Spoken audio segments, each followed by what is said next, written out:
మైనా stories. ఓ రోజు త్రిష ఆమె స్నేహితులను కలుస్తుంది. ఏంటే ఇంత పని చేశావు? నువ్వు లేచిపోయి పెళ్లి చేసుకోవటమేంటి?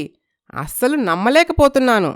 నమ్మాలే, మన బ్యాచ్లో కూడా ఒక ధైర్యవంతురాలుందని.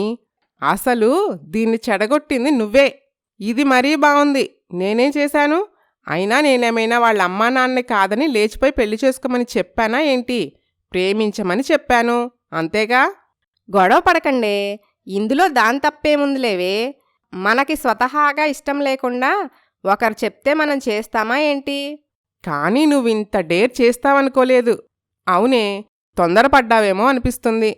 అదేం లేదు. ధనుష్ని చూస్తే మీరలా అనరు. తను చాలా మంచివాడు. నిజంగా చెప్తున్నా, నేను చాలా లక్కీ తెలుసా? నువ్వు లక్కీనే కాని మీ అమ్మా నాన్న పరిస్థితి ఏంటి? వాళ్ళెంత బాధపడుతున్నారో పాపం.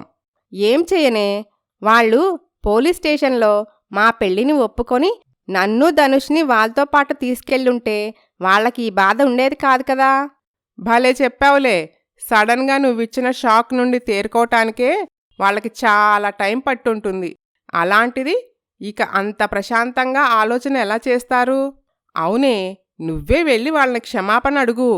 అమ్మో, నా వల్ల కాదు. నన్ను చూస్తేనే మండిపడుతున్నారు వాళ్ళు. ఎప్పుడూ ఒకేలా ఉండరు కదా. కొద్ది రోజులు పోతే కోపం పోతుంది. అప్పుడు కాస్త ఆలోచనలో పడతారు. అప్పుడు వెళ్ళు. అలాగేనే, ట్రై చేస్తాన్లే అని అనుకుంటారు. ఓ రోజు రోడ్డుపై వెళ్తున్న ఎస్ఐకి త్రిష కనిపిస్తుంది. Good morning sir. Good morning Trisha, ఎలా ఉన్నావు? బాగున్నాను సార్.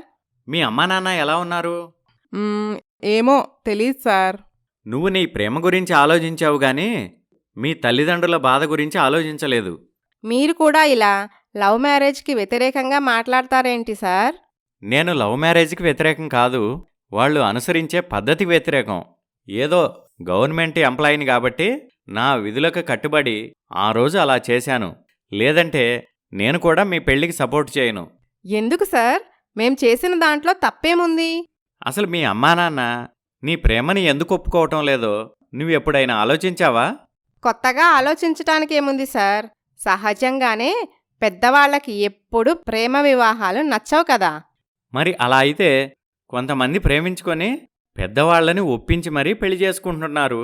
వాళ్ళ సంగతేంటి? వాళ్ళ పేరెంట్స్ కాస్త ఓపెన్ మైండ్గా ఉంటారేమో. అలా అనుకోవటం తప్పు. కారణం లేకుండా ఎవరూ దేన్ని ద్వేషించరు. అంటే కులం, మతం, ఆస్తి, అంతస్తు ఇవి కారణం కావచ్చు కదా సార్. వాటిని పట్టించుకునే పేరెంట్స్ని ఎవరూ మార్చలేరు. అలాంటి వాళ్ళకి నేను కూడా వ్యతిరేకమే. కానీ వాటి పట్టింపు లేని వాళ్ళ గురించి నేను మాట్లాడేది.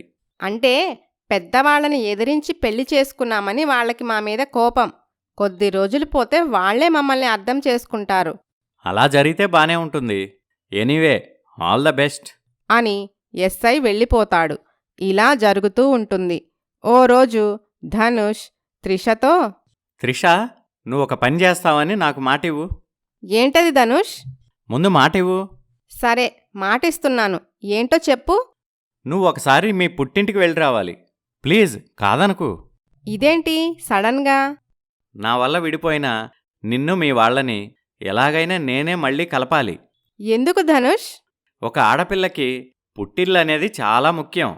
పుట్టింటి వాళ్ళు సంతోషంగా ఉంటే ఆ ఆడపిల్ల కూడా సంతోషంగా ఉంటుంది. పర్వాలేదే, ఆడపిల్ల మనసుని బాగానే చదివేశావు. సాధారణంగా మగవాళ్ళు ఇలా చెప్పరు కదా.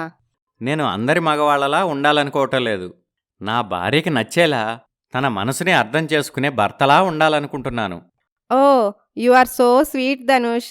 నా అంత లక్కీ భార్య ఈ ప్రపంచంలో ఎవ్వరూ ఉండరు కదా.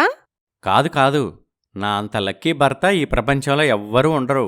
నువ్వు నా దేవతవి. ఇక చాలే ధనుష్, నీ పొగడ్తలు మోయలేకపోతున్నాను. అదేంటి త్రిష అలా అంటావు? మీ ఆడవాళ్ళకి పొగడ్తలంటే చాలా ఇష్టం కదా. ఏమో, ఒక్కోసారి నీ పొగడ్తలు పొందే అర్హత నిజంగా నాకు ఉందా అని నాకే ఎబ్బట్టుగా అనిపిస్తుంది. నీకు ఆ అర్హత ఉంది త్రిష. థ్యాంక్ యూ ధనుష్ అని అనుకుంటారు. ధనుష్ మాట ప్రకారం ఓ రోజు త్రిష పుట్టింటికి వెళ్తుంది. అమ్మా, నువ్వా?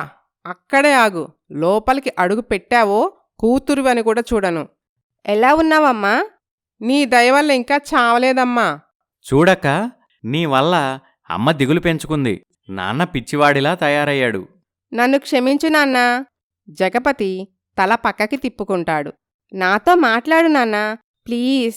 నా కూతురు ఎప్పుడో చచ్చిపోయింది. నువ్వెవరమ్మా నన్ను నాన్న అని పిలుస్తున్నావు? ఆ మాటకి త్రిష కళ్ళ వెంట కన్నీళ్లు ధారగా కారుతాయి. నీ కన్న కూతుర్ని బతికుండగానే చంపేశావా నాన్నా? అసలు మేం నీకు ఏం తక్కువ చేశామే ఇలా చేశావు? మా పరువు మొత్తం తీశావు. అది కాదమ్మా, నేను కావాలని చేయలేదు. పరిస్థితి అలా వచ్చింది. అంతేకాని మిమ్మల్ని నవ్వుల పాలు చేయాలని కాదు తనతో మనకి మాటలు అనవసరం. వెళ్ళిపోమ్మని చెప్పు అని కోపంగా అంటాడు జగపతి. త్రిష ఏడుస్తూ అక్కడ్నుంచి వెళ్ళిపోతుంది. ఓ రోజు ఫ్రెండుని కలవటానికి వెళ్తుంది త్రిష. ఏంటే అర్జెంటుగా రమ్మన్నావ్? అదేంటే త్రిషా, నీ భర్తకి ఏ అలవాట్లు లేవని అబద్ధం చెప్పావు? అబద్ధం చెప్పటమేంటి? అదే నిజం. తనకి ఏ అలవాట్లు లేవు. అంతా అబద్ధం. అతనొక పచ్చి తాగుబోతు, చైన్ స్మోకర్, పేకాట కూడా ఆడతాడట. నీకెవరు చెప్పారే? నా బాయ్ ఫ్రెండ్ చెప్పాడు. వాడికి కూడా కొంచెం డ్రింక్ తీసుకునే అలవాటుందిలే. బార్కి వెళ్ళినప్పుడు నీ హస్బెండ్ని అక్కడ చూశాడట. నీ బాయ్ ఫ్రెండ్ పొరపాటు పడుంటాడు. అతను ఎవరినో చూసి ధనుష్ అనుకునుంటాడు. నేను అలాగే అన్నాను. అప్పుడతను వీడియో తీసి నాకు పంపించాడు.